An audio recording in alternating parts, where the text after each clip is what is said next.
नमस्कार दोस्तों, मेरा नाम है कौशल कामरा और आज की हमारी कहानी आई है महाराष्ट्र के नासिक जिले से। ये कहानी हमारे साथ अमजद ने शेयर की है और ये घटना उनके साथ एक आप बीती घटना है। आज की इस वीडियो में मैं आपको 3 कहानियां सुनाने जा रहा हूं। हमारी जो पहली कहानी होगी वो एक प्रॉपर लॉन्ग कहानी होगी और बाकी की 2 कहानियां कुछ शॉर्ट इंसिडेंट्स हैं जो हमारे सब्सक्राइबर्स ने हमारे साथ शेयर की थी और वो चाहते थे कि हम उसे लॉन्ग वीडियो फॉर्मेट में सुनाएं लोगों को।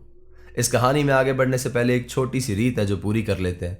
अगर आप लोग पहली बार इस चैनल पे आए हैं और मुझसे कहानी सुन रहे हैं तो इस चैनल को सब्सक्राइब कर लीजिए। वहां पर एक बेल आइकन होगा, उसे प्रेस कर दीजिएगा ताकि आगे आने वाले समय में मैं जो रियल लाइफ इंसिडेंट्स पे कहानियां लेकर के आऊँगा वो सबसे पहले आप तक पहुँचती रहे।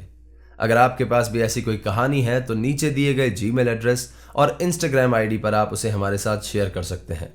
बढ़ते हैं हमारी कहानी की ओर। ये कहानी अंजाम लेती है साल 2006 में, जब अमजद और उसके परिवार के कुछ लोग नासिक के पास के एक गांव के एक जंगल में काम करते थे और उसी बीच इन लोगों का सामना एक बहुत ही भयानक क्रिएचर से हुआ। अब वो प्रेत था, कोई भूत था, मुंजिया था या फिर कोई जिन्न था, इसका फैसला मैं आप लोगों पर छोड़ता हूं। कहानी सुनने के बाद आप लोग मुझे कमेंट के जरिए बताइएगा कि वो क्रिएचर क्या हो सकता था। तो क्या हुआ अमजद और उसके साथियों के साथ, हम जानेंगे आगे की कहानी में। साल 2006। अमजद उन दिनों लकड़ी काटने का काम करता था और ये लोग लकड़ी काटने के प्राइवेट कॉन्ट्रैक्ट्स लेकर के अलग अलग जगह पर जाकर लकड़ी काटने का काम करते थे। ठंड के दिन चल रहे थे। सर्दियों की एक शाम अमजद, उसके चाचा और उसके 4 भाई, इन लोगों को नासिक से करीब 35 किलोमीटर दूर एक जंगल में लकड़ी काटने का काम मिला। करीब शाम के 5 बजे थे। इन लोगों को कुछ पेड़ दिखाए गए जिन्हें काटने का काम इन्हें करना था। उन्हें काटने के बाद इन्हें ही उन लकड़ियों को ट्रक में लोड करके नासिक भी पहुंचाना था। इन लोगों ने जंगल में ही बीच बीच में आराम करने के लिए वहां एक टेम्परेरी टेंट बना लिया था। इन लोगों ने काम शुरू किया और काम करते करते इन लोगों को काफी देर हो गई। इन लोगों ने सोचा कि अब नासिक जाके रुकने का कोई फायदा नहीं है, वो लोग यहीं आराम कर लेंगे और रात में जब इन्हें सही फील होगा या काम करने की हिम्मत आएगी तब ये ट्रक में सामान लोड करना शुरू कर देंगे और इस तरह से धीरे धीरे इनका काम थोड़ा जल्दी हो जाएगा। तो फाइनली इन लोगों ने वहीं सोने का फैसला किया। इन लोगों ने वहां से कुछ लकड़ियां जमा कर ली थी जो रात को जलाने के काम आती, क्योंकि वहां पर ठंड बहुत ज्यादा थी। जब ये लोग काम कर रहे थे तो करीब 8 बजे के आसपास वहां से एक बकरियां चराने वाला गुजर रहा था। उसने इन लोगों को जंगल में देख करके पूछा कि अरे, तुम लोग इतनी रात में यहां पर क्या कर रहे हो? यहां पर रुकना खतरे से खाली नहीं है, तुम लोग यहां से चले जाओ। इन लोगों ने उससे कारण पूछना तो दूर बल्कि उसकी बात पर जोर जोर से हंसने लगे और उसकी बात को नजरअंदाज कर दिया, जो कि आगे चल करके इन लोगों की बहुत बड़ी भूल साबित हुई। अब वो बकरी वाले को भी बहुत बुरा फील हुआ कि ये लोग उसे कमजोर समझ रहे हैं और डरपोक समझ रहे हैं। हिम्मत दिखाते हुए उस बकरी वाले ने भी थोड़ी कॉन्वर्सेशन को कैजुअल करने की कोशिश की और इन लोगों से कहा कि ठीक है, अब तुम लोग अगर यहाँ पे रुक ही रहे हो तो चलो, यहाँ से 15 किलोमीटर दूर पे एक बहुत बढ़िया प्रोग्राम है जिसे वहाँ की लैंग्वेज में वो लोग तमाशा कहा करते थे। अमजद जानता था कि वो इस जंगल में नए हैं और कभी भी रास्ता भटक सकते हैं, तो उसने उस बकरी वाले को वहां जाने से मना कर दिया।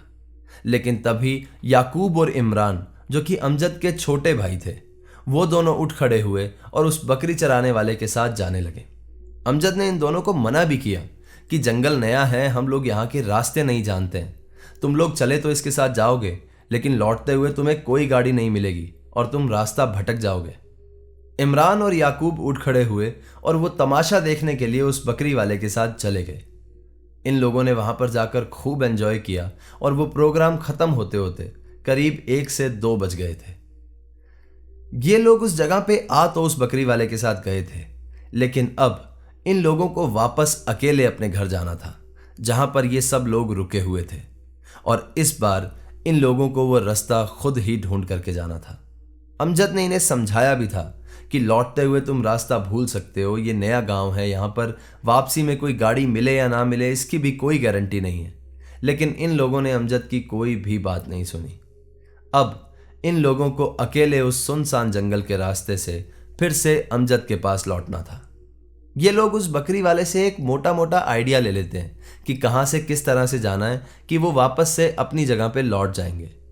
ये रास्ता पूछकर बकरी वाले से निकल तो गए थे, लेकिन ये लोग नहीं जानते थे कि रास्ते में एक बहुत ही भयानक हादसा इनका इंतजार कर रहा था। अब ये लोग वहां की ओर निकलने लगते हैं जहां पर इन लोगों ने टेंट लगा रखा था और लकड़ी काटने का काम चल रहा था। थोड़ी देर तक ये लोग जंगल में चलते रहते हैं और करीब आधे घंटे बाद इन लोगों को महसूस होता है कि ये लोग रास्ता भटक गए हैं। थोड़ा आगे चलने के बाद इन लोगों को जंगल में एक बहुत ही पुराना और खंडर घर दिखाई देता है, जिसके एकदम बाहर एक बेरी का बहुत बड़ा और घना पेड़ था और उसके जस्ट नीचे एक बहुत बड़ा कुआं था। ये लोग बहुत ज्यादा घबरा गए थे उस घर को देख करके, क्योंकि वो बहुत ही भयानक और डरावना लग रहा था। इन लोगों को समझ आ गया था कि ये शायद किसी गलत जगह पर आ गए हैं। उस पूरे एरिया में सिर्फ उस बेरी के पेड़ के पास बहुत जोर जोर से हवा चल रही थी, बाकी पूरे जंगल में बिल्कुल तेज हवा नहीं थी। ये लोग भी काफी हैरान थे कि सिर्फ उस जगह पे इतनी तेज हवा कैसे चल रही है। इन लोगों को घबराहट हुई और ये उल्टे पांव फिर से उस हाईवे की ओर आ गए जहां से इन्होंने जंगल में एंटर किया था। अब जिस जगह पे ये गए थे उस जगह पे जाने के लिए इन्हें एक हाईवे क्रॉस करना पड़ना था, तो ये हाईवे क्रॉस करके वहां पर गए और लौटते हुए उसी हाईवे को क्रॉस करके इस जंगल में लौटे थे। अब जब ये रास्ता भटक गए थे तो ये घूम करके फिर से उस बीच की जगह पे जो हाईवे था वहां पर जाकर के रुक गए थे। ये लोग काफी हैरान परेशान हुए कि जैसा जैसा उस बकरी चराने वाले ने बताया था ये उसी रास्ते पे चल रहे थे, लेकिन रास्ता भटक जाना कोई बहुत बड़ी बात नहीं थी। तो इन लोगों को लगा कि शायद इन्होंने कोई गलत डायरेक्शन ले लिया होगा। अब ये लोग फिर से निकलते हैं और उसकी दूसरी तरफ की डायरेक्शन में जाने लगते हैं। थोड़ी देर चलने के बाद इन्हें महसूस होता है कि दूसरी डायरेक्शन में जाने के बावजूद ये लोग फिर से उसी घर के सामने खड़े हैं। अब फिर से इनके सामने वो पुराना घर था जो एकदम खंडर हुआ पड़ा था। उसके पास एक बेरी थी और नीचे वही कुआं था। ये लोग काफी घबरा गए कि इस बार तो ये अलग डायरेक्शन में आए हैं, लेकिन फिर भी इनके सामने वो घर और वो कुआं कैसे आया। ये लोग फिर से घबराहट में भागे और लौट करके उसी हाईवे के पास आ गए। याकूब बहुत ज्यादा डर गया था और उसने वापस जाने के लिए एकदम इनकार कर दिया था। उसने इमरान से कहा कि यार अपन यहाँ रुकते हैं और रोशनी होने का इंतजार करते हैं और फिर दिन में चलेंगे। लेकिन इमरान पता नहीं क्यों उसे ऐसा लग रहा था जैसे उसका दिमाग कोई और ही कंट्रोल कर रहा है। वो फिर से वापस जाना चाहता था और उसने कहा कि हम चलते हैं, इस बार कोई और डायरेक्शन लेते हैं, इस बार शायद हम एकदम सही सही जगह पर पहुंच जाएंगे। इमरान फिर से याकूब को लेकर के उस जंगल के अंदर चला जाता है। थोड़ा आगे चलने के बाद इन लोगों को फिर से वही घर और वही बेरी अपने सामने दिखाई देती है। इस बार उस पेड़ के ऊपर जो टहनियां थी वो बहुत जोर जोर से हिल रही थी और वहां पर जितनी भी चिड़िया थी वो सारी ऐसा लग रहा था कि उड़कर दूर भागना चाहती हैं।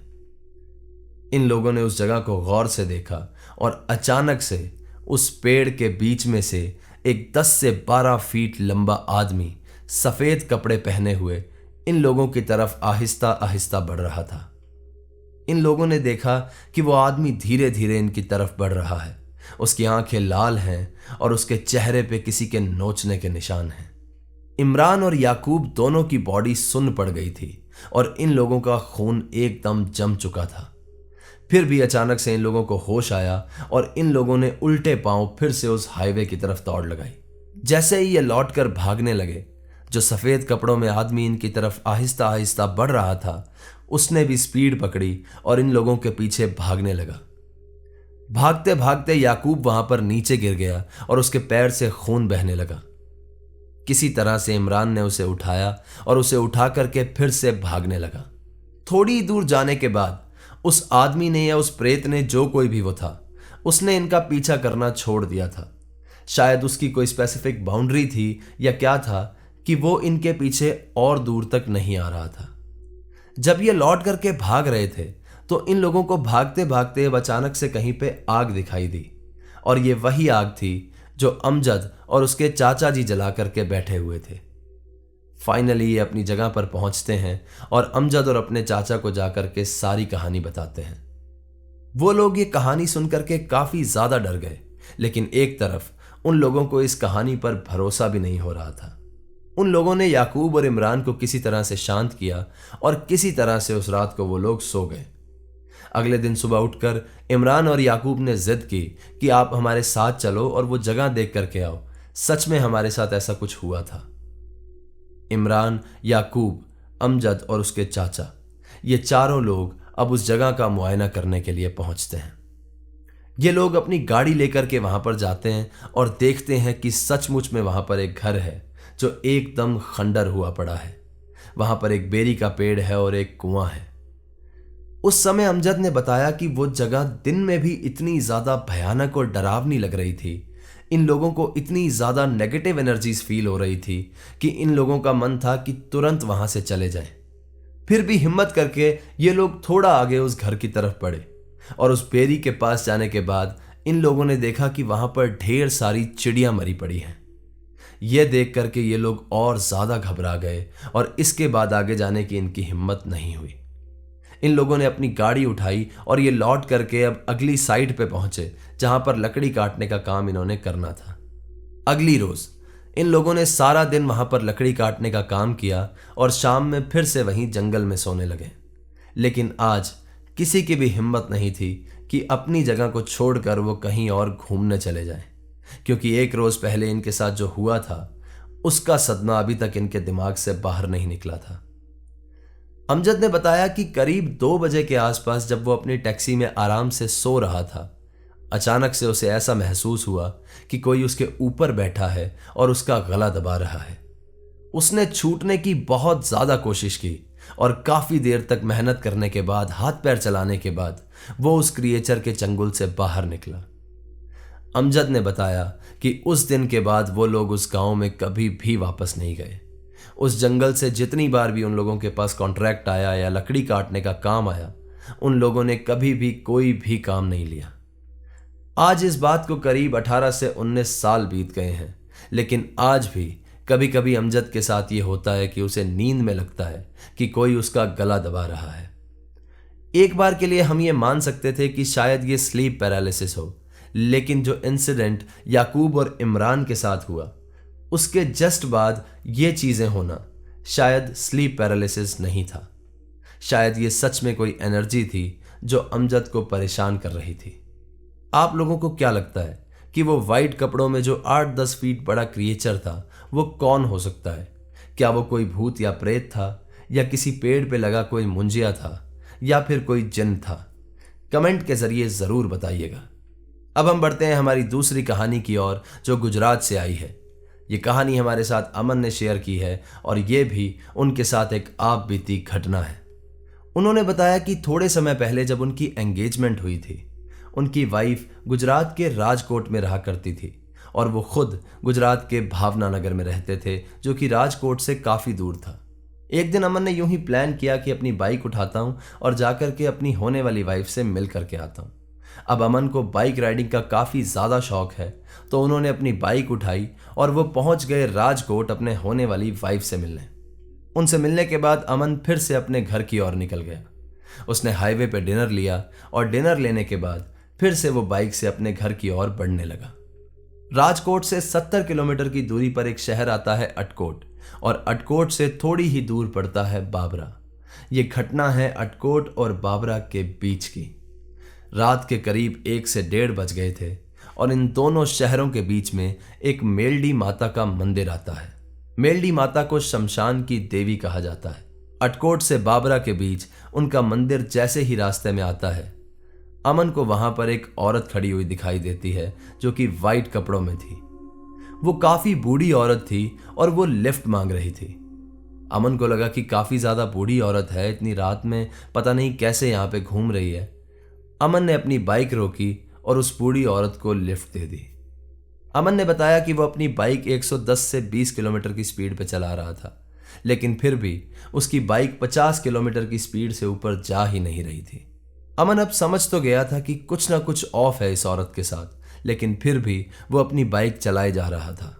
बाबरा से करीब 40 किलोमीटर दूरी पर पड़ता है धासा, और उसी तरफ अमन अपनी बाइक पर बढ़ रहा था। बैठे बैठे अचानक से अमन को महसूस हुआ कि पीछे से कुछ आवाज आ रही है। उसने देखा कि जो पीछे बूढ़ी औरत बैठी है वो रो रही है। ये उसके रोने की आवाज थी और यह सुन करके अमन ने अपने साइड में लगे शीशे में उसकी ओर देखा और इसमें देखने के बाद अमन के पैरों तले जमीन खिसक गई थी। अमन को दिखा कि यह बूढ़ी औरत जो रो रही है इसकी आंखें एकदम लाल हो चुकी हैं, इसके बाल अजीबोगरीब तरीके से बिखरे हुए हैं और इसके चेहरे पे जगह जगह कटने के निशान हैं। अमन समझ गया था कि यह कोई बूढ़ी औरत नहीं है जो इसके पीछे बैठी है। उसे हमेशा से ऐसी हॉरिफिक चीज़ों का शौक भी था। जब कोई बता देता था कि यहाँ पर कोई ऐसा हॉरिफाइंग इंसिडेंट हुआ है या फिर यहाँ पर कोई जगह हॉन्टेड है, अमन अक्सर उन जगहों को देखने पहुंच जाता था। फिर भी खुद के पीछे जब उसने देखा कि कोई ऐसी एंटिटी या कोई क्रिएचर बैठा है, वो बहुत ज़्यादा घबरा गया। उस समय उसने अपने कानों में एक ब्लूटूथ ईयरपीस लगा रखे थे और चलते चलते उसने उसमें हनुमान चालीसा ऑन की। चलते चलते अमन ने बताया कि वो बहुत ज़्यादा घबराया हुआ था। फिर भी वो जानता था कि अगर उसने किसी सुनसान रास्ते पे बाइक रोक दी तो शायद उसका बचना बिल्कुल भी पॉसिबल नहीं था। यहाँ पे अमन ने एक समझदारी दिखाई और धासरा पहुंचते ही उसे एक मंदिर दिखा। अमन ने बिना कुछ सोचे उस मंदिर के अंदर जाकर के अपनी बाइक लगा दी और ऐसा करते ही वो जो पीछे बूढ़ी औरत बैठी थी वो अपने असली रूप में आ गई। हकीकत में वो कोई बूढ़ी औरत नहीं थी, वो एक चुड़ैल थी जो उस रास्ते में आने जाने वाले लोगों से लिफ्ट मांगा करती थी। अमन की शायद किस्मत अच्छी थी और उसकी समझदारी थी कि उसने बाइक सीधा जाकर के मंदिर में रोक दी। जैसे ही वो बूढ़ी औरत, वो चुड़ैल अपने असली रूप में आई, वो बहुत जोर जोर से अमन पे चिल्ला रही थी और उस पर बहुत गुस्सा कर रही थी। लेकिन क्योंकि अमन ने बाइक मंदिर में लगा दी थी और वो मंदिर में खड़ा था, वो चुड़ैल उसका कुछ भी नहीं कर पा रही थी। किसी तरह से ये रात बीती और अगले दिन अमन अपने दोस्तों को लेकर के फिर से उस जगह पर पहुंचता है और जाकर के वहां पर पूछताछ करता है उस मंदिर के, उस जगह के बारे में। उस गांव के लोकल लोग उसे बताते हैं कि यहां पर एक चुड़ैल है जो लोगों से लिफ्ट मांगती है और अगर कोई उसे लिफ्ट दे देता है तो अगले दिन किसी ना किसी तरीके से वो वहां पर मरा हुआ पाया जाता है। उनकी अनकंडीशनल तरीके से डेथ हो जाती है और इसी हाईवे पे कहीं ना कहीं उनकी बाइक या कार कहीं पर भिड़ी हुई मिलती है। अमन की शायद किस्मत अच्छी थी और उसमें थोड़ी समझदारी थी कि उसने उस बाइक को मंदिर में लगा दिया था, शायद इसीलिए वो जिंदा रह गया। अगर आप लोग भी गुजरात से हैं और आप इस रास्ते के बारे में जानते हैं तो कमेंट के जरिए मुझे ज़रूर बताइएगा। अब हम बढ़ते हैं हमारी तीसरी कहानी की ओर, जो फिर से आई है गुजरात से।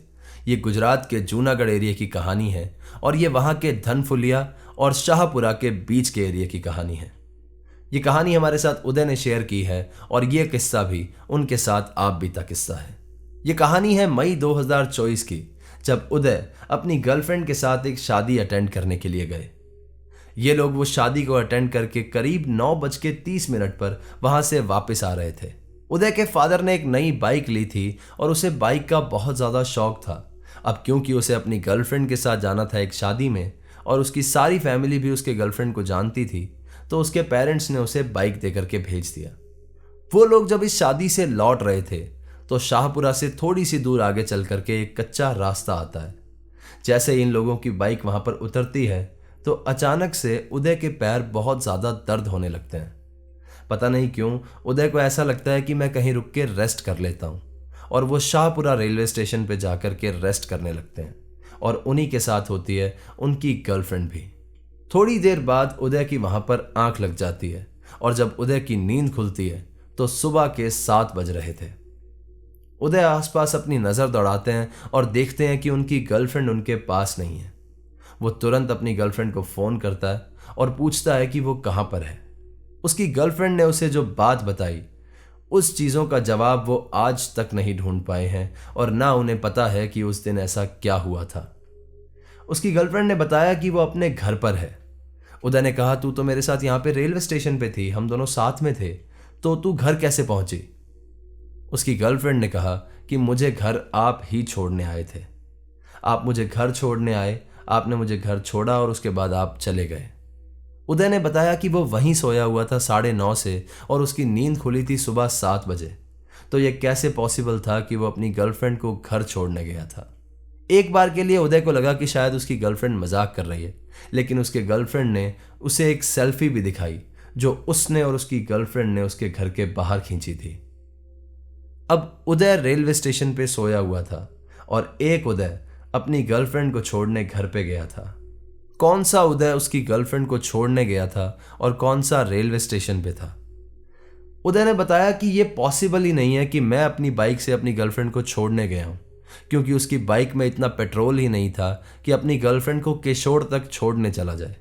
शाहपुरा से केशोड़ 25 किलोमीटर दूर है और 25 किलोमीटर छोड़ने जाना और फिर वापस से 25 किलोमीटर आना, 50 किलोमीटर चलने का उसकी बाइक में पेट्रोल ही नहीं था। उदय ने उसके बाद एक और चीज़ अपनी बाइक में नोटिस की जो कि वो अक्सर किया करता था और आज उस चीज़ का बेनिफिट उसे मिला। उसने देखा था कि 1932 किलोमीटर उसकी बाइक चली हुई थी जब वो अपने घर से निकला था, और जब शाहपुरा रेलवे स्टेशन पे उसने अपनी बाइक को संभाला और देखा तो उसकी बाइक अभी भी 1932 किलोमीटर चली हुई थी। लेकिन वो अपने घर से उस शादी पर गया, लौटकर शाहपुरा आया, वहां पर रेलवे स्टेशन पे सोया। उसकी गर्लफ्रेंड के अनुसार वो उसे छोड़ने उसके घर पे भी गया। उसकी गर्लफ्रेंड ने उसका प्रूफ, उसको सेल्फी भी दिखाई, तो उसकी बाइक अभी भी 1932 किलोमीटर कैसे चली हुई थी? इन चीज़ों के जवाब उसे आज तक नहीं मिल पाए हैं, और ये कहानी सुनने के बाद मैं भी बहुत ज़्यादा कंफ्यूज था कि ये चीज़ कैसे पॉसिबल हो सकती है। आप लोगों को इसके बारे में क्या लगता है कि ये चीज़ कैसे पॉसिबल है? ये क्या हो सकता है? क्या ये टाइम ट्रैवल है? क्या ये स्लीप पैरालिसिस है? क्या ये सपना है? या फिर क्या चीज़ हो सकती है ये? मुझे कमेंट के ज़रिए ज़रूर बताइएगा। आज हमने कोशिश की कि 3 शॉर्ट स्टोरीज़ को हम आपको एक कंपाइलेशन के तरीके में एक वीडियो में सुनाएं। तो आपको ये पैटर्न कैसा लगा मुझे कमेंट करके ये भी बताइएगा कि आगे इन फ्यूचर हमें ऐसी चीज़ और ट्राई करनी चाहिए या फिर आपको लॉन्ग वीडियोस एक एक स्टोरी वाली ही पसंद आ रही हैं। तो आप मुझे कमेंट में ये ज़रूर बताइएगा, और चैनल अभी तक सब्सक्राइब नहीं किया तो सब्सक्राइब कर लो यार। वहाँ पर एक बेल आइकन दिखेगा, उसे भी प्रेस कर देना, ताकि आगे आने वाले समय में मैं जो रियल लाइफ इंसिडेंट्स पे कहानियाँ लेकर के आऊँगा वो सबसे पहले आप तक पहुँचती रहें। अगर आपके पास भी ऐसी कोई कहानी है तो नीचे दिए गए जीमेल एड्रेस और इंस्टा आईडी पे आप उसे हमारे साथ शेयर कर सकते हैं। तो चलिए दोस्तों, अपना ख्याल रखिए, खुश रहिए, हंसते खेलते रहिए। मिलते हैं अगली बार ऐसी ही किसी खौफनाक कहानी के साथ। सायोनारा। हर हर महादेव।